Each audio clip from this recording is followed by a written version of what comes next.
这一天的空档，我在犹豫，要先去离住宿比较近的道顿窟剧场呢，还是去有40-50分钟车程的川崎 Roxa 座。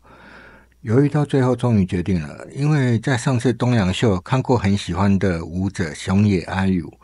这次他在川崎 Roxa 座有出道7周年的庆祝活动，所以一早我就带了凤梨酥坐车来到川崎车站，一路走到剧场门口，大概是10点零几分。这时我就看到门口已经有一条排队的队伍了，我顺势接到人家的队伍后面，在10点15分的时候准时开放入场。入场先不用买票，而是先让你占位。我选了在 T 台前一排的位置，其实也蛮近的，是伸手可以把彩礼递给舞者的距离。站好位后来看看这个剧场的布置，这场地就是很正统的脱衣舞剧场舞台，像是小1号的浅草 Roxa 座，在现存的剧场中算大，但四周还是看得出来一些年代感。然后在座椅区后面还放了一排高脚椅，有些在我前面入场的老哥们反而去占那一排中间的位置，我是有点看不懂，不知道是不是他们嫌剧场的一般座椅太窄嘞。然后那排座椅后方有个通道，通道后面靠墙还有一长排没有靠背的椅子，我有在那边试坐一阵子，感觉还是蛮舒服的。总之这里的座位数算多，你如果是平日来的话，应该不至于担心会没有位置坐。剧场外有一个小小的休息区，有椅子还有电视在播节目，另外还有陈列一些纪念品之类的东西。我有看到在卖庆祝熊野出道7周年的 T 恤跟写真集，当时没有买，但是现在觉得有一点可惜。接近11点就看到有人从柜台开始排队，那我也赶快跟着去排。店员很准时的在11点开始卖票，日本人真的是很严谨啊。早场的优惠票是4000元，等到所有人的票都买好之后，这时候服务人员才开始开放出场。后来我就要了出场券出去吃饭。题外话，川崎这边蛮好逛的，街道很整齐，商店街很大条。不过因为我没吃早餐，去吃味噌拉面时贪心多点了一个唐扬鸡，本来应该是葱葱茸茸游刃有余，结果等餐吃饭太久，回去已经开场10分钟了。回想到那个炸鸡炸到太干的口感，这个实在是划不来。第一位是个很年轻的染金发的妹子，目测大概是22岁左右，然后她美眉的美眉很漂亮，不过其他的记忆点比较少，我这里先跳过。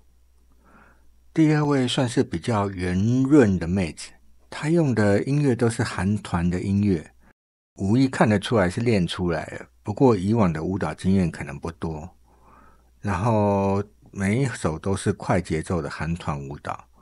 在第2回合风格也都是一样，所以会觉得她2段表演的同质性有一点高。在看过浅草 Roxa 比较特别的编排表演之后，我会很好奇川崎 Roxa 跟横滨 Roxa 会不会跟一般的剧场有所不同，但是看下来跟一般的脱衣舞剧场是一样的。舞娘的舞蹈表演之后进入了拍照的环节，拍完照之后再接的是 Open Show， 但可能是第1回合拍照的人有点多，川崎这边第2回合就变成第1位舞娘舞蹈完先 Open Show， 等到第2位舞娘也进入拍照的环节时，2位在一起上台，分别在舞台的左右侧进行拍照，好节省流程时间。先说这里拍照的环节是没有脱底裤的，最多就是光上半身。不过这次东京行我去找舞娘拍照，都是选他们着衣的状态下去拍的，原因是以后比较好拿出来跟别人分享。我是不会哈兹卡西啦，但是怕别人会哈兹卡西。第3位叫藤校茉莉花，我对这个名字觉得有点印象，后来查之前到浅草 Roxa 做时，他就是其中第4景的主角。不过这也证明在浅草 Roxa 我真的很难去记每个舞娘的特色，这位藤校茉莉花一出场就是很古典的日本美女形态。第一回合她穿着古装，长头发仙气飘飘的，只是音乐有点缓慢，到后来我甚至有点迷着。那她第二回合就是用万圣节的主题，轻快俏皮的表演着舞曲。查她的 S 账号还查得到她的造型设计图。我想除了浅草 Rasa 座是由舞蹈总监来编排舞码，其他的剧场应该都是让舞娘自己设计她要表演什么内容，服装道具也都是舞娘自己准备的。所以说要简单可以很简单，要搞得很大成本也都可以，基本上就是丰俭由人。我之前查在池袋剧场见过的舞者练早清，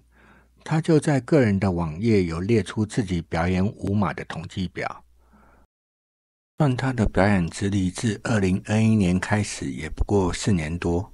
在舞娘之中还算是青年组，但他这张表已经有40多部的舞码。那你可以想见，那些在旋转舞台上跳了8年9年甚至是10几年的老妖老前辈们，他们累积下来的舞码有多少？说回藤校茉莉花，她的服装就看得出来很用心，很有质感。她古典美的姿色下，也有着很美丽的体态，看起来是很赏心悦目的。第4位舞娘叫易玉香，她的姿色不算特别突出，身高也不高，当她上台后就给我很新鲜的感觉。首先是挑的音乐很有品味，快节奏的电子音乐搭缓慢的女声吟唱，我现在还找不到这个是什么样的音乐类型。在这种快节奏的音乐衬托之下，照理说要动作很快才跟得上吧，但没有，她的动作很少，而且也不是跳舞，而是用肢体表达一些动作。还记得以前我看过一位基乳女优会随着音乐变化一些动作，但我觉得那不算跳舞，只是换 pose 而已。可是今天易玉香这段表演完全颠覆了我的认知，她的动作更少，很多时候只是呈现一种静止的姿态，但我却觉得她每个动作都在音乐里，甚至说夸张点，我会觉得她每个呼吸心跳都有合拍。没有跳舞，却是在表演舞蹈，这种表演完全超出了我的认知。这个我不知道算是现代舞还是日本舞，总之让我看到另外一种舞蹈的境界，真的让我很惊艳。另外说到有些舞者中途换装，会走到布帘后短暂的出镜，然后再回来幕前，但易玉香不来这套，他2段表演都是一套服装到底，这样能更好的让观众从头到尾都关注在他身上，也让我觉得他的表演一气呵成。现在查他的资料，最早可以查到他2008年就进入脱衣舞界，因为他在这个圈子已经有16、17年，能够在这个舞台表演这么久，真的得要有2把刷子。再说到他另外一个特点，就是他那一头非常长的头发。下一位表演的熊野头发已经非常长，一头的长发长到了腰际，但是没想到在川崎 Rasa 这一个档期，他的头发竟然只是第3长的而已。在第3位表演的藤校茉莉花，他的头发长度比熊野还长了1个手掌，放下来可以垂到屁股，而玉香的头发更是长到了小腿肚。同一个档期有这么3位长发仙子，这也算是一个特殊的巧合吧。接下来的舞者就是我期待许久的熊野阿友。自从去年在东洋秀看过他的表演后，我就念念不忘。他整个人的身段跟笑容，还有那头乌黑的长发，都一直残留在我的心中。尤其后来我有追踪他的 S 账号跟 IG， 都有看到他在舞台上持续发光。甚至他后来接触了健身运动，还有去参赛，真的是一位不断精进的舞娘。这次看到川崎 Rasa 有他7周年的庆祝活动，我就想来给他捧个场。这次他一登场，穿着像洋娃娃般的闪亮礼服，配合着万圣节风格的惊悚音乐，开演就给人火力全开的感觉。题外话，这里要说川崎 Rasa 的音响真的很好，响亮而又扎实。然后不知熊野是重训后肌肉特别有力量，还是7周年想要特别回馈给观众，表现呈现的力道感十足，让人1秒都没办法把自己的眼睛转开。尤其他在旋转舞台做核心展示的时候，我感觉到他整个人都在发光，原本略显老旧的舞台好像瞬间升级了2个档次，凭一己之力让整间剧院熠熠生辉，真的是很不可思议啊。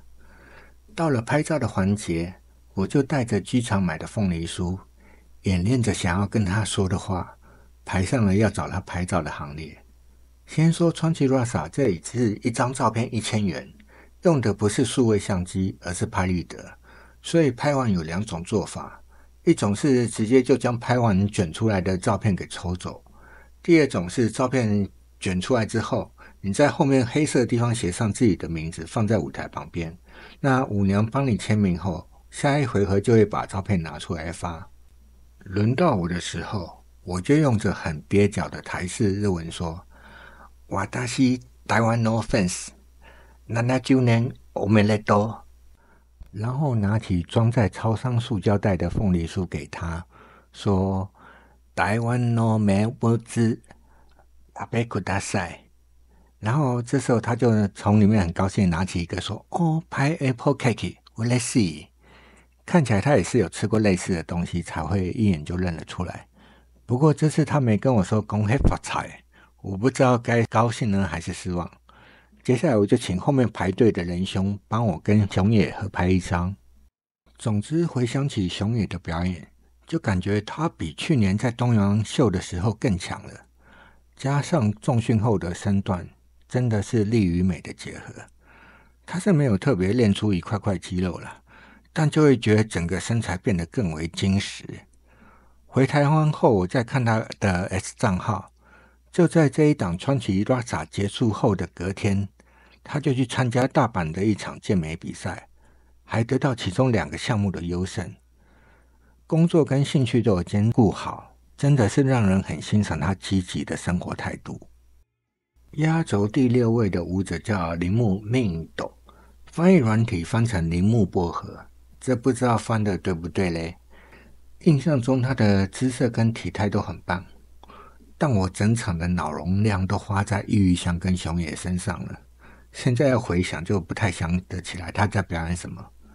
或许以后我应该要当天或隔天就把心得写好，不然老人家的记忆撑不到3个礼拜。日本现存大约有16个脱衣舞剧场，算上我也去了8个。如果有心一点，在1-2年把所有的剧场都走过，应该不会太难。